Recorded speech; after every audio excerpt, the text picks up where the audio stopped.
So we are going to discuss with our second most important chapter, that is acids, bases and salts. So why at all this chapter is important? Yes, from the examination point of view, to score more marks, obviously this is important. But apart from that, do you know acids, bases and salts form a very important part of our life. They are the substances what we encounter in our everyday life, right from the food what we eat to the medicines what we take, the farming, industries, all these, and even our own body parts have got different acids, bases and salts in them. So it is very, very important to understand the properties of these substances in detail. So let us go on and learn about acids, bases and salts. Now, what are acids, what are bases and what are salts? So to go definition wise, acids, these are the substances which will produce hydrogen ions when dissolved in water. They produce hydrogen ions when dissolved in water, and they are sour in taste, and they will turn blue litmus to red. As you can see, these are the substances which will turn blue litmus to red. What are the examples? So we know many of the acids, the hydrochloric acid, the nitric acid, the sulfuric acid, etc. are some of the examples. Then what are bases? Bases are those substances that will produce hydroxyl ions in water. They are bitter in taste and they turn red litmus to blue. So you have several bases like sodium hydroxide, like potassium hydroxide, like ammonium hydroxide, etc. So many a times students get confused with the change of this litmus color. So important way how you can remember, or an easy way to remember, is acids will turn blue litmus red. So A is followed by B. So whenever you get a doubt about litmus change, so you can just remember that acids will have blue litmus changing to red. So acids start with A, so blue will be the starting point of our litmus for the acids. So once you know for acids, you can go for bases very easily, you can write off. So talking about salts, salts actually are formed by neutralization reaction. Acids react with bases and they produce salt and water. We know this is called neutralization reaction, and we have the salts, like ammonium chloride, your common salt, the sodium chloride, potassium chloride. These are all the different types of salts, and obviously they are salty. We were talking about the color, litmus changing from blue litmus to red or red litmus to blue. Now, what is this litmus at all? Litmus, actually, it is a natural indicator. It is a natural indicator and it is obtained from lichens. So you remember lichens we have studied in biology. It is a symbiotic association of algae and fungi together. And from this, actually, litmus solution is extracted, which is the purple dye. Actually, it is a purple dye. So lichens belongs to the division Thallophyta. It belongs to the division Thallophyta. So it is a natural indicator. So did you ever wonder what is red litmus and what is blue litmus? Actually, the litmus solution is same. So into the litmus solution, what they do is they take the filter paper, and in the litmus solution, if they add blue dye and impregnate the filter paper in the blue dye containing litmus solution, it becomes the blue litmus paper.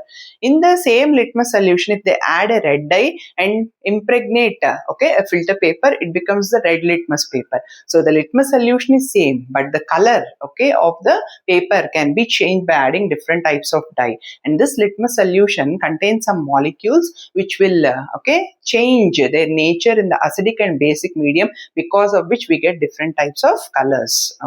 So that is all about the litmus. Talking about other natural indicators, we have red cabbage leaves, which can also be used as natural indicators to know whether our solution is acidic or basic in nature. And we have turmeric. We have colored petals of hydrangea, petunia and geranium flowers, which can also serve as indicators for knowing acid bases. The difference you can easily notice. What we use precisely in our chemistry lab during titrations and all. So we have different types of indicators. Namely, we have a phenolphthalein, methyl orange and methyl red are the commonly used indicators in the chemistry lab. So these and their color change in acidic basic medium. So litmus, it will change from blue to red in acids. And phenolphthalein is colorless in acidic medium. Methyl orange is red in acidic medium, and methyl red is red in the acidic medium. Talking about the bases, the litmus paper will change from red to blue. That is the significant change in bases. And phenolphthalein will be pink in the basic medium. Methyl orange will be yellow, and methyl red will also be yellow in color. And talking about salts, so when you add litmus solution to the salts, or when you impregnate red litmus paper, when you put it in salt, what will be the color? It will remain red only. Okay, there will not be any color change. If you put blue litmus paper, it will remain blue only, no change in the color as far as neutral salts are concerned. We have salts also, acidic or basic salts are there, but in the neutral salts, the color of the litmus papers will remain the same. Okay, and phenolphthalein will remain colorless. Methyl orange is orange and methyl red is orange in salts. Okay, so talking about the basic salts like sodium carbonate, again the color change will be red to blue. Okay, and in ammonium chloride, which is acidic, it will be blue to red will be the color change.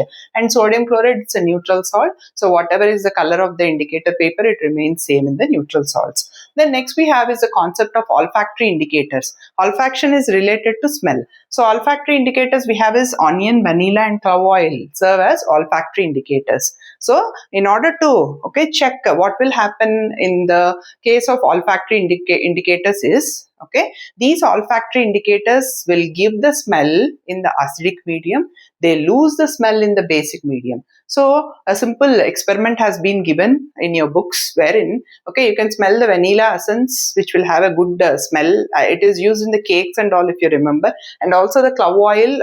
Before using for the experiment, you can smell it and see. Then take it in 2 test tubes, your vanilla essence, little you can take, and then to one you add dilute HCl, to another you add dilute sodium hydroxide solution. To the test tube, whatever you have added acid, the smell is retained there. Vanilla smell will be retained in the acidic medium, whereas in the basic medium it loses the smell. Okay, so likewise we have the case of onion. So what you can do is you can cut the onion into pieces and then put it in a cover, and then take 2 strips of cloth and then put it in the cover like that, and then tie it, keep it in the fridge overnight. Take out those 2 strips of cloth, let them dry, and then put a drop of HCl on one of the cloth and put a drop of sodium hydroxide on another cloth.